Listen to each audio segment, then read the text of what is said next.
आणि आता पाहणार आहोत पुणे शहर त्याचबरोबर जिल्ह्याभरातील टॉप 9 बातम्या। पुणे महापालिकेकडून नियमांचं उल्लंघन करणाऱ्या नागरिकांवर आता दंडात्मक कारवाई। गेल्या 3 महिन्यांमध्ये 17,000 नागरिकांकडून 91 लाख रुपयांची दंड वसुली। सावित्रीबाई फुले पुणे विद्यापीठाकडून प्राध्यापिका डॉक्टर शकुंतला माने यांच्यावर कारवाई। डॉक्टर माने यांनी पीएचडीचा प्रबंध विद्यापीठाकडे मान्यतेसाठी सादर करण्यासाठी विद्यार्थ्यांकडून 25,000 रुपयांची लाच घेतल्याचा आरोप।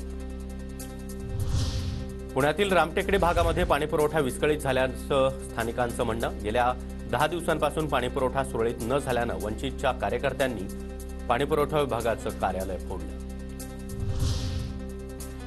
पिंपरी चिंचवड शहरातील नद्यांच्या काठी राडारोडा टाकला तर वाहनांचा परवाना रद्द करून फौजदारी गुन्हा दाखल करणार। नदी किनारी भराव टाकणाऱ्या नागरिकांवर दंडात्मक कारवाई होणार। पुण्यामध्ये भीषण पाणी टंचाई। साताऱ्यानंतर पुणे जिल्ह्यामध्ये 92 टँकरनं पाणी पुरवठा केला जातोय। सातारा महामार्गावरील खेड शिवापूर टोल नाक्यावरील टोल दरवाढ आचारसंहितेमुळे लांबणीवर। लोकसभा निवडणुकीनंतर नवीन टोल दरवाढ लागू करण्यात येणार।